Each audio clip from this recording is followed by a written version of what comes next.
Hola, ¿qué tal amigos, amigas? Mi nombre es Roberto Arteaga, soy editor general de Forbes México y es un placer darle la bienvenida. Estamos presenciando un hecho histórico, es el cambio de gobierno en el país y es histórico porque la primera mujer presidenta del país ha tomado posesión y es un momento importante para discutir los temas de la agenda económica de cara a los próximos años. Para mí es un placer darle la bienvenida a nuestros panelistas y me gustaría iniciar con Erika Quevedo, directora del Consejo de Empresas Globales. Bienvenida, Erika. Muchísimas gracias, muy buen día.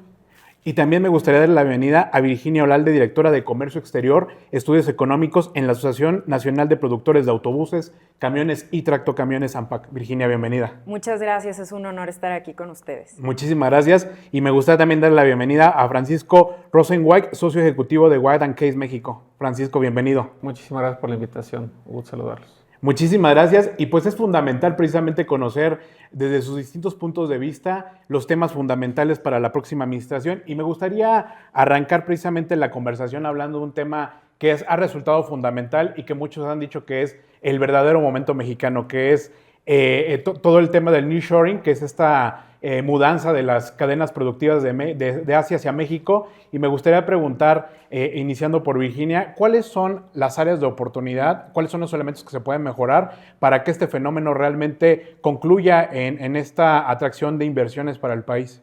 Claro que sí, Roberto. México tiene una gran oportunidad en esta coyuntura del nearshoring y por supuesto que una base, un cimiento fundamental es el marco jurídico del TEMEC. Y por supuesto que hay que aprovechar esta oportunidad.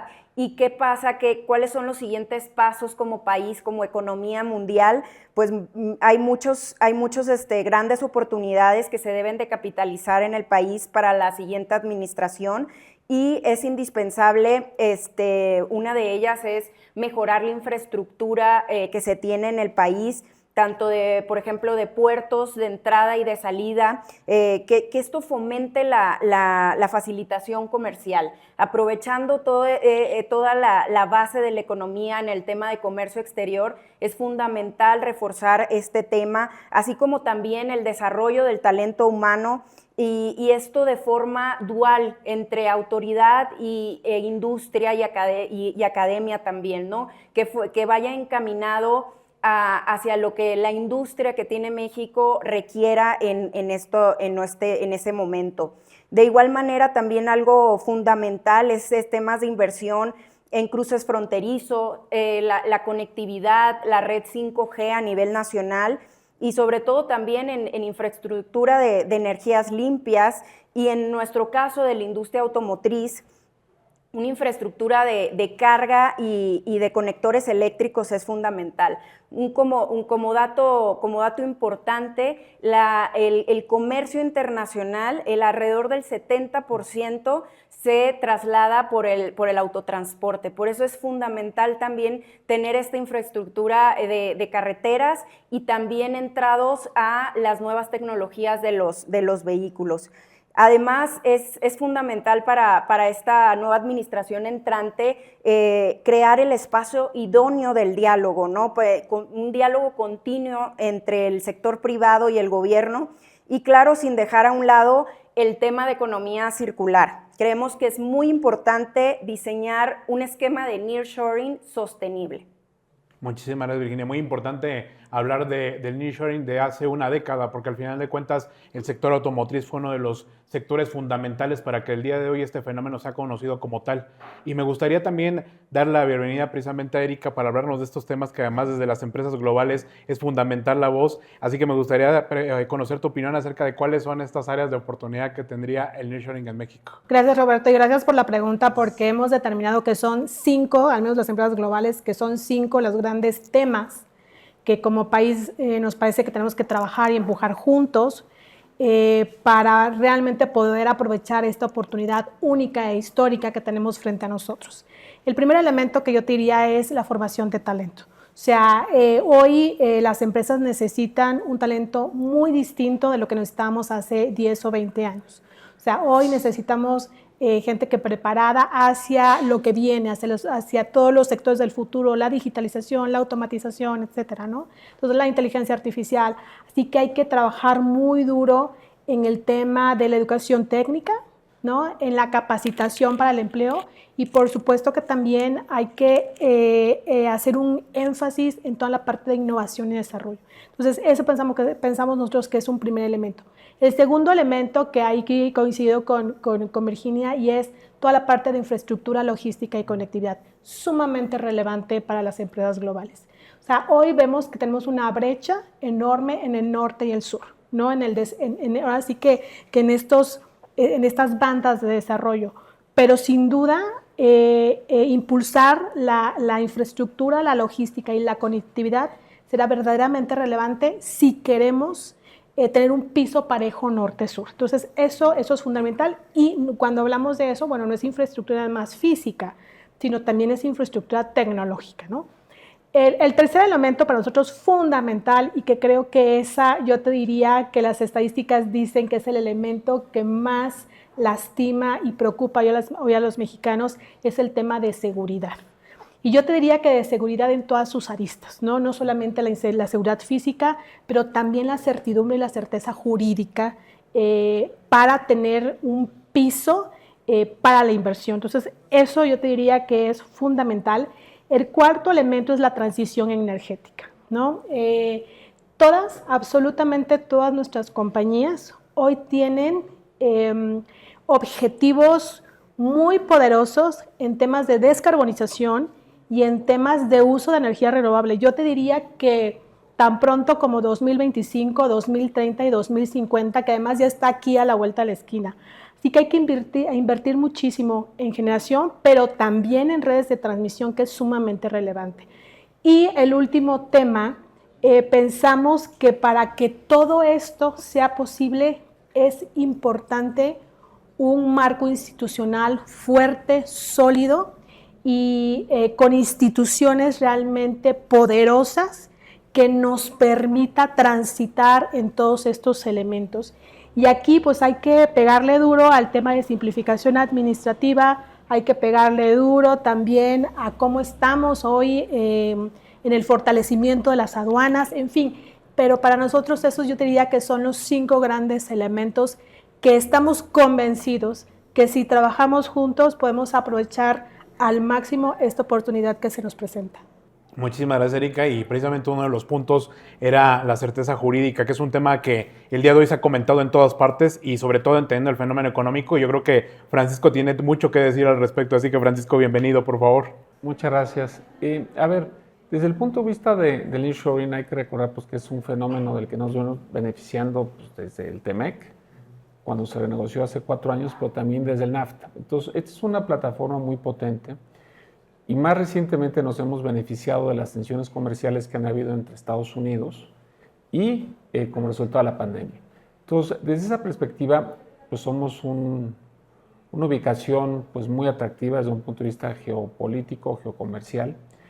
Y ciertamente, pues eso también conlleva una responsabilidad en términos de cómo seguir capitalizando, pues ser el primer socio comercial de Estados Unidos.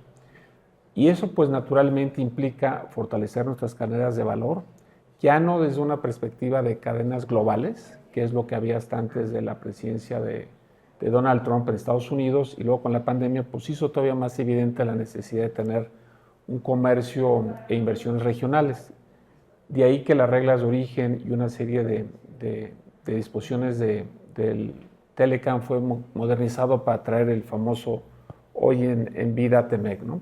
Entonces, desde esa perspectiva, bueno, el Estado de Derecho es fundamental, pero me parece que eso a lo largo del tiempo siempre es una área de oportunidad, pero en el fondo, más importante me parece ser capaces de ser atractivos en términos de poder proveer los servicios públicos mínimos necesarios, como sea el suministro de energía eléctrica, de agua, y tener la conectividad ya comentada por mis colegas en términos de no solamente conectividad existente, por la vía férrea, sino en la parte de suministro de gas natural. Es importante gasificar el Pacífico prácticamente no tiene industria. Y en la parte de nuestra relación con Estados Unidos, hablando estrictamente del nearshoring, pues también recordar que prácticamente no ha habido infraestructura adicional en los últimos 30 años en la frontera norte, es decir, con Estados Unidos. Entonces me parece que como áreas de oportunidad yo iría a fortalecer la facilitación de comercio física en términos de poder ir avanzando desarrollar mayores puntos fronterizos y la parte de cómo ir alineando las políticas públicas. Yo he insistido a lo largo de los últimos años en la importancia de que los 3 gobiernos, Canadá, Estados Unidos y México, puedan alinear sus políticas públicas en términos de sus industrias prioritarias, de cómo quieren fortalecerse como región más competitiva del mundo. Y claramente la pandemia fue un ejemplo, en donde Estados Unidos tenía unas prioridades, México tenía otras y Canadá también. Entonces, en la medida en que estos líderes puedan ir alineando las políticas públicas, creo que seremos mucho más fuertes como región a la que pertenecemos y a la que buscamos que sea la más competitiva a nivel global. Francisco, precisamente hablando de estos temas, para aprovechar precisamente tu presencia, me gustaría preguntarte qué opinas, y es en general para todo el panel, qué opinan acerca de ese tema tan discutido como es la reforma judicial y la eliminación de los órganos autónomos, porque al final de cuentas habla de un cambio precisamente de lo que veníamos viendo desde el NAFTA hasta el día de hoy, de estas certezas jurídicas que se tenían. ¿Qué opinas al respecto? Bueno, gracias por la pregunta. Es un tema bien importante. Hay que recordar que desde 1994, justo en el año en que entró en vigor el TLCAN o el Tratado de Libre Comercio Americano del Norte, pues no había habido una reforma al Poder Judicial. Entonces, en estos 30 años, pues sí, naturalmente siempre hay áreas de oportunidad. Había algunas inquietudes por parte de empresas pues que tienen operaciones en México, tanto nacionales como internacionales. Entonces, me parece que había un área de oportunidad, ¿no? La reforma constitucional pues es una reforma muy profunda y más orgánica que en cuanto a la impartición de justicia. Es decir, ¿qué quiere decir esto? Lo que la reforma está modificando sustancialmente es en la forma en que son elegidos o serán elegidos los más de 1,700 juzgadores, desde la Suprema Corte hasta los juzgados de distrito, pero no propiamente se está cambiando la forma de impartir justicia. Entonces creo que ese es un diferencial importante. Me parece que la legislación secundaria y los comités de evaluación de cada uno de los 3 poderes de la Unión, que serán quienes propongan y harán estos filtros para los potenciales candidatos, que el 50% de ellos serán elegidos en 2025, pues será fundamental, ¿no? Entonces creo que esa parte es bien importante. También es cierto que, bueno, las empresas internacionales y nacionales también pueden encontrar en mecanismos de solución de diferencias distintos a los tribunales federales o locales, como es el arbitraje y la mediación. Entonces, me parece que es un tema que se ha seguido de cerca, pero habrá que esperar a que se publique la legislación secundaria, que esto tiene 90 días a partir del 16 de septiembre, entonces todavía hay tiempo. Entiendo que ha habido un diálogo entre el sector público y diversas cámaras privadas para ir buscando contribuir y aportar elementos para que esto tenga una implementación exitosa, ¿no? Desde el punto de vista de los órganos reguladores, bueno, pues tiene una función fundamental y estos órganos también dieron luz a partir del TLCAN, como es la COFESE, como es la Comisión Reguladora de Energía, como es la propia Comisión Nacional de Carburos y algunos otros entes reguladores. Entonces, me parece que es bien importante que cuidemos que se cumplan las disposiciones del TEMEC, porque hay que recordar que todos estos órganos reguladores están incorporados dentro del TEMEC, pero también es cierto que lo que busca, en mi opinión, el TEMEC es que se mantenga esa autonomía técnica y operativa. Lo que hemos observado desde la distancia es que la iniciativa de reforma a los órganos reguladores ha sufrido diferentes modificaciones, precisamente con el propósito de cuidar el contenido y nuestras obligaciones con nuestros socios comerciales bajo el Tratado de Libre Comercio, ¿no? Entonces, me parece que ahí el acompañamiento y el diálogo va a ser fundamental y por lo que hemos apreciado hay interés y voluntad del gobierno entrante de poder acomodar esta visión pública junto con pues las contribuciones que el sector privado pueda aportarles. Muchísimas gracias, Francisco. Erika, ¿qué opinas precisamente de este tema que ha traído Francisco a la mesa, que al final de cuentas es importante porque son 2 temas cruciales para la economía del país? Bueno, a ver, yo empezaría diciendo lo siguiente. Las empresas globales tenemos una larga historia en este país. Tenemos más de 100 años operando en México. Así que venimos a este país con una visión de largo plazo. Aquí vamos a estar y aquí queremos estar. Y queremos estar porque hoy somos fuente de empleo y de prosperidad de más de 8 millones de personas. Así que las decisiones que tomemos hacia adelante van a ser muy importantes y tienen que ser sumamente responsables. Habiendo dicho esto, también las empresas globales son empresas públicas, ¿no? ¿Esto qué significa? Que son empresas que invertimos los recursos de nuestros inversionistas y de nuestros accionistas. Por lo tanto, necesitamos ser muy cuidadosos en la toma de decisiones de dónde ponemos cada peso y en dónde ponemos cada dólar, ¿no? Y evidentemente, cuando hacemos nuestras revisiones de en dónde invertir, pues hay dos elementos fundamentales que revisamos, entre muchos otros. Pero yo te diría, uno es la percepción del riesgo. La percepción del riesgo y, por supuesto, las oportunidades que tenemos de retorno sobre esa inversión que estamos haciendo. Ahora, nosotros creemos que cualquier país pues tiene el derecho pues de revisar sus instituciones, ¿no? O sea, sin duda los tiene. Es más, qué bueno que lo hace, porque todo es perfectible. Ahora, la pregunta que al menos en el Consejo de Empresas Globales nos hicimos cuando vimos toda esta reforma judicial es que si esa era la reforma que el país necesitaba, porque es claro, Roberto, o sea, no nos podemos mentir, o sea, verdaderamente el país necesita una reforma judicial porque hay millones de mexicanos que no tienen acceso a la justicia pronta y expedita. Esa es una realidad, ¿no? Eso se necesita. Ahora, la pregunta es si esta era, pues como dicen, la mera buena, ¿no? Entonces, digamos que ya está, es una reforma que ya está aprobada, es una reforma que ya ya salió en el diario oficial, y creo que ahora lo que nos toca es todos colaborar y repensar la reforma, es decir, viene hacia adelante las leyes secundarias y que nos parece que es un gran momento para reflexionar quizá qué ajustes tenemos que hacer, porque es verdad que hay que generar certeza hacia adelante, y yo te diría que a todos, ¿no? A los operadores económicos, pero también a los ciudadanos. Entonces creo que es una enorme oportunidad que tenemos hacia adelante con estas reformas secundarias, ¿no? Claro, será momento de ver qué es lo que sucede ya precisamente en las leyes secundarias para tener una certeza, ¿no? Pero por el momento esta forma institucional de las propias empresas de actuar es lo que le da una fortaleza también a sus propias inversiones. Claro, claro, y lo que te decía, creo que no podemos reaccionar, ¿no? Hay que esperar, y además como empresas globales no solamente tenemos esta responsabilidad ante nuestros accionistas, sino también una enorme responsabilidad en las comunidades donde operamos y una gran responsabilidad en los 8 millones de personas a los que les damos todos los días trabajo. Muchísimas gracias. Precisamente, Virginia, tocaba, Erika, este tema de la responsabilidad que tienen. Tú has tenido también, hablando de responsabilidad, precisamente estas negociaciones del Tratado de Libre Comercio, pero se dan muchos cambios y siempre es bueno escuchar la perspectiva que se tiene desde las distintas industrias. En el caso de la ANPAC y de tu puesto, ¿qué es lo que opinas precisamente de estos cambios legales que comentaba precisamente Erika? Mira, coincido plenamente en lo que se ha comentado con las reformas que se están planeando y que se han estado aprobando.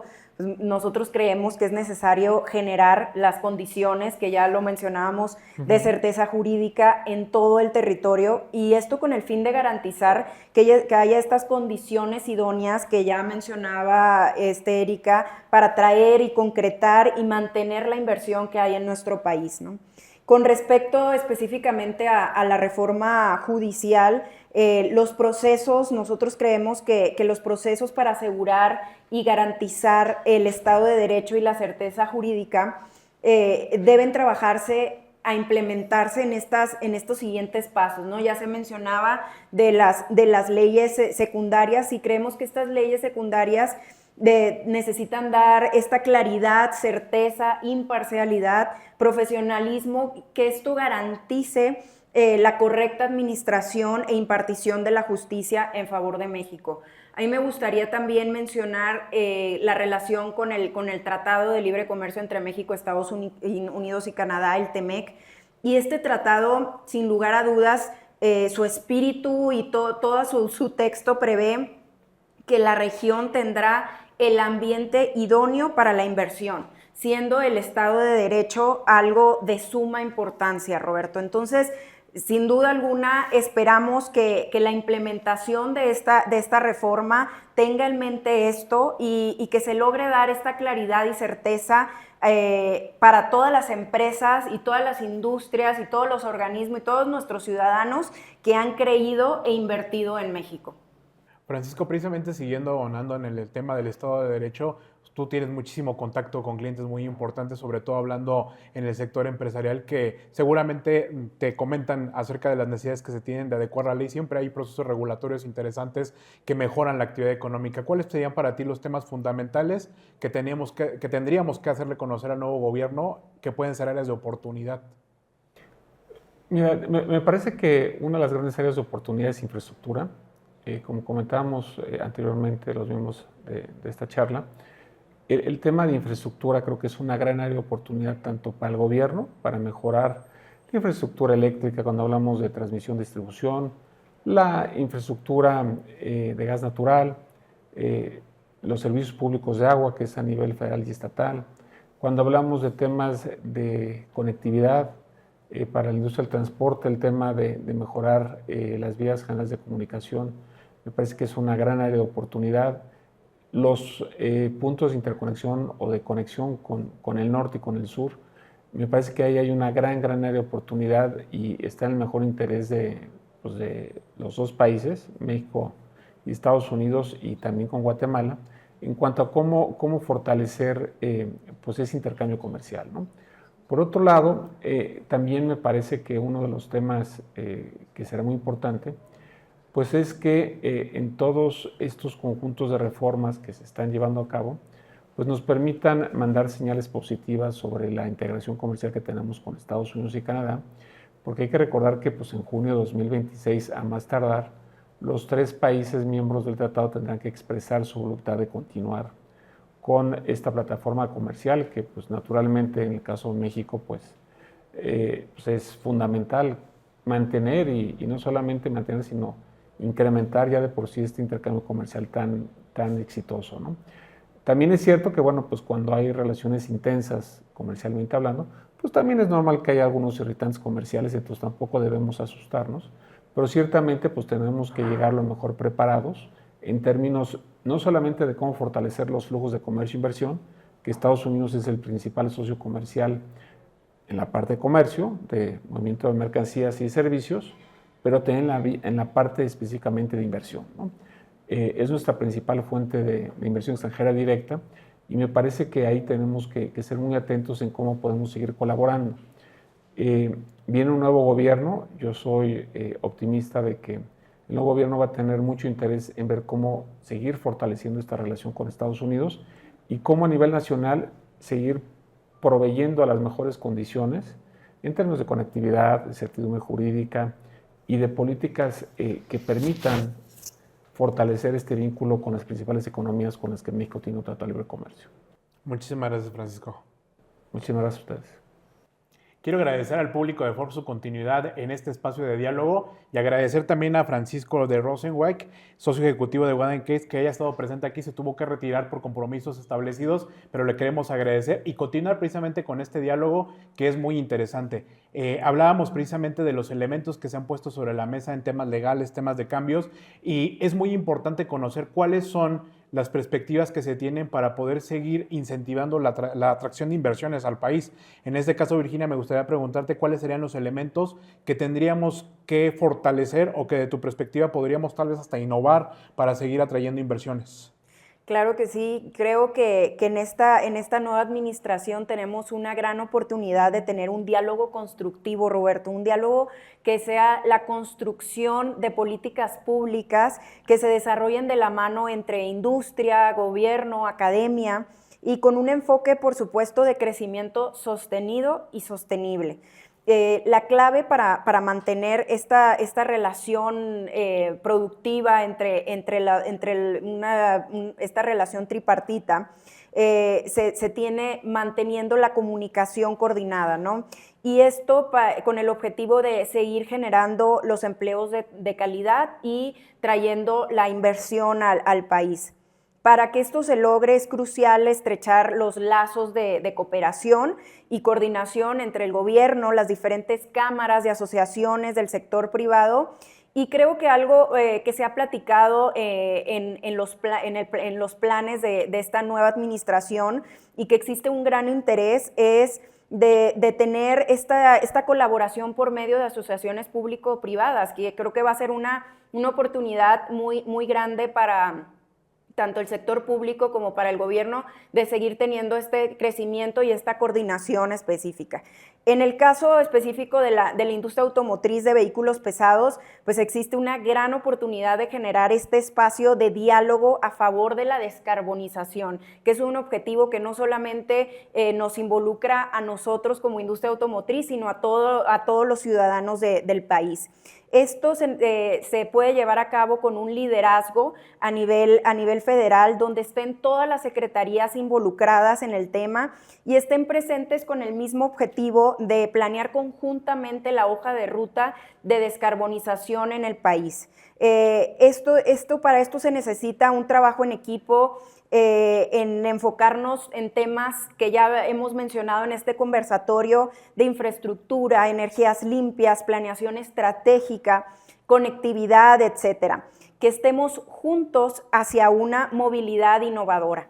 Y por último también para el futuro de nuestra industria es sumamente importante tener este movimiento y esta evolución hacia la descarbonización. Y bueno, ya lo mencionaba Francisco en su momento, hace 30 años México se consolidó como una potencia mundial automotriz gracias al Telecan, ahora al TEMEC. Hoy el cambio histórico y tecnológico de la industria abre esta nueva ventana, esta nueva oportunidad de desarrollo para que México y todo el bloque de Norteamérica puedan continuar siendo líderes mundiales en la industria automotriz. Entonces va a ser algo muy clave estos próximos 6 años y sin lugar a dudas el diálogo constructivo entre el gobierno, la industria, la academia será crucial para llevarlo a un siguiente nivel. Y precisamente, Virginia, hablando de diálogos, es importante una convocatoria que ya ha lanzado el secretario de Economía, Marcelo Ebrard, donde la propia presidenta va a estar presente con los CIOs del país para hablar precisamente de los temas de inversión y de las preocupaciones. Me gustaría preguntarle a Erika, de cara a este encuentro, ¿qué es lo que se podría delinear como una hoja de ruta para seguir conversando con el gobierno y abrir pues, los temas? ¿Crees que este diálogo sea fructífero con el gobierno a partir de esta invitación? Pues mira, yo creo que sí. Para las empresas globales siempre el diálogo y la colaboración, yo te diría, son los mecanismos más eficientes que existen para avanzar, ¿no? Y nosotros no vemos un México exitoso si no existe la participación, digamos, si no existe una participación del sector privado y en general de la sociedad civil, pues en todo esto, ¿no? Entonces, mira, a nosotros nos parece que el CEO Dialogue sin duda es un mecanismo importantísimo para ir hacia adelante, pero también nos parece que este diálogo tiene que continuar. Es decir, tiene que haber otro tipo de mecanismos hacia adelante, que sean mecanismos claros, que sean mecanismos recurrentes de diálogo. ¿Por qué? Porque eso nos va a permitir establecer, como bien dices, una hoja de ruta concreta de colaboración y de participación hacia adelante, ¿no? Pues además, la realidad es que este tipo de mecanismos como el CEO Dialogue abren una puerta de colaboración, pero necesitamos trabajar juntos en cómo crear un ambiente que genere un buen mecanismo y un buen ambiente de negocios para el país. Y eso pasa por muchísimos otros elementos que ya aquí hemos platicado, ¿no? Precisamente, ahora que hablabas del diálogo, de mantener abierta esta conversación, hay un diálogo también que se va a establecer con el gobierno estadounidense, con el próximo mandatario o mandataria que sea elegida en noviembre próximo, y es importante precisamente en este sentido hablar de qué es lo que está pasando, así que me gustaría preguntarle a Virginia, ¿cómo ven este fenómeno de las elecciones en Estados Unidos? ¿Qué se podría esperar de lo que sucede en Estados Unidos? Sí, bueno, por supuesto, las elecciones de nuestro país vecino y de nuestro socio comercial más importante es un punto relevante, ¿no? En nuestra relación bilateral y en todos los negocios que dependen de esta relación. Y sobre todo para conocer cuáles serán las prioridades del nuevo gobierno en Estados Unidos en este tema. En nuestro caso, México, Estados Unidos y Canadá están altamente integradas en la industria automotriz y de vehículos pesados. Esta relación tiene raíces, tiene estos cimientos fuertes. Y el ejemplo de nuestra industria de vehículos pesados, pues bueno, es un ejemplo de éxito, de que un vehículo producido, no es producido en México, es producido bajo el marco de Norteamérica. Un vehículo, las partes vienen varias veces hasta quedar en un vehículo final. En este sentido, en ANPAC somos respetuosos, obviamente, de los procesos electorales, pero sí damos seguimiento, obviamente, puntual a estas elecciones por la importancia que te mencionaba en la relación bilateral, y dependiendo, obviamente, del resultado, que dependerá de todos los ciudadanos de Estados Unidos, pues bueno, hay temas importantes que se estarán por definir, ¿no? Hay muchos temas en común y las diferencias van a estar en el modo de ejecución. Sin embargo, hay temas que pueden cambiar dependiendo las prioridades, como es el caso de la ruta hacia la electromovilidad o hacia la descarbonización en la región. Entonces, dicho esto, muchas empresas de la industria automotriz pues actualmente se encuentran decidiendo dónde van a instalar estas nuevas líneas de producción de las nuevas tecnologías, vehículos eléctricos, vehículos hidrógeno, y toda su cadena de proveeduría. Tú sabes que cuando llega una armadora a un punto no llega sola, llega también con una cadena de proveeduría fortalecida. Entonces, Norteamérica pues tiene la oportunidad de seguir siendo este líder mundial con la industria automotriz. En nuestro caso actualmente, gracias a los 30 años del Telecan, nos hemos posicionado como primer exportador de tractocamiones en el mundo, como quinto productor de vehículos de carga y sexto de vehículos de pasajeros, de los autobuses. Somos un ejemplo de éxito de una industria manufacturera en México a nivel mundial. Y ya para finalizar, este liderazgo, mantener este liderazgo, será clave de esta cooperación trilateral entre México, Estados Unidos y Canadá, y esta relación estoy segura que va a continuar muy fuerte, independientemente de quién llegue. Tenemos estas raíces que comentaba al inicio, y tenemos el tratado, el TEMEC, que nos da el marco jurídico ideal, y que estoy segura que ambas administraciones lo tomarán como prioridad. Y seguiremos fuertes en pro de todas las familias de Norteamérica que trabajan en una profesión especializada o que estén agregadas al comercio exterior que se lleva a cabo diariamente, en cada minuto, cada segundo, entre México y Estados Unidos en este caso. Muchísimas gracias, Virginia. Gracias. Y precisamente en el caso del Consejo de Empresas Globales, Erika, ¿cuál es la percepción que tienen de este proceso electoral que al final de cuentas, como mencionaba Virginia, tiene implicaciones, pero al final de cuentas tiene objetivos claros de los tres países, de Estados Unidos, México y Canadá? ¿Qué opinas de este proceso? Pues mira, a ver, yo te diría que hay que ver los resultados. Okay. O sea, hoy vemos una contienda cerrada entre los dos candidatos y veremos qué sucede y qué decide el pueblo de Estados Unidos el 5 de noviembre. Ahora, al final las decisiones que se tomen allá serán muy importantes, porque también hay que esperar qué tipo de políticas va a implementar la nueva administración de Estados Unidos, ¿no? Hay que ver qué políticas comerciales, cuáles son, en dónde va a poner el foco en el tema de regulaciones y en tema de inversiones, en dónde va a poner el foco en el tema fiscal, por ejemplo, en el tema de incentivos, en dónde se va a seguir poniendo foco en el tema migratorio o no. En fin, yo creo que hay muchos temas que están sobre la mesa, porque al final México y Estados Unidos yo diría que tiene una relación compleja y tiene una relación profunda. ¿no? De raíces profundas. A mí lo que me encantaría, y creo que a todas las empresas globales los que nos encantaría, es ver a un Norteamérica unida, porque así a nosotros nos parece que esta oportunidad única e histórica que tenemos con el nearshoring, sí y solo sí vamos a sacarle el máximo provecho si dejamos de ser vecinos distantes y nos empezamos a ver como un bloque poderoso y un bloque de amigos y un bloque en donde hay regulaciones conjuntas, en donde hay armonización y en donde somos capaces de tener un objetivo en común.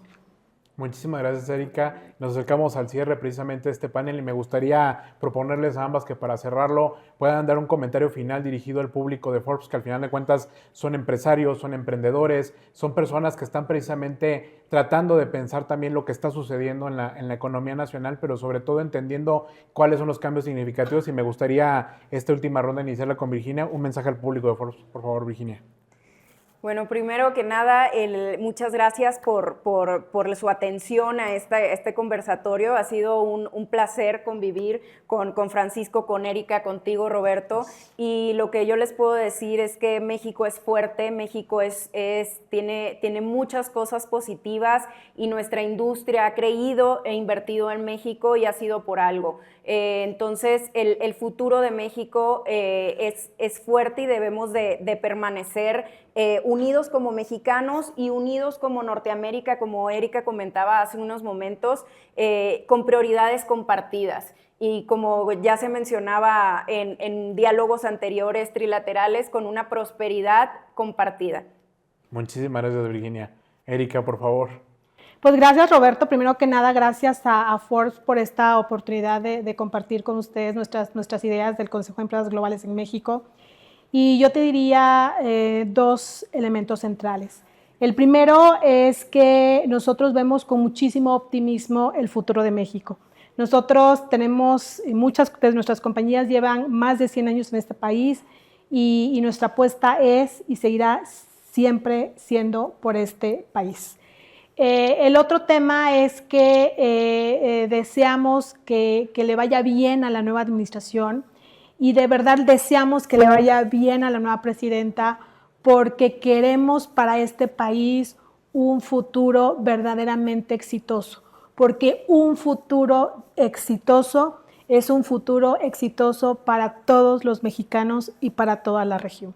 Así que aquí estaremos por los siguientes 100 años.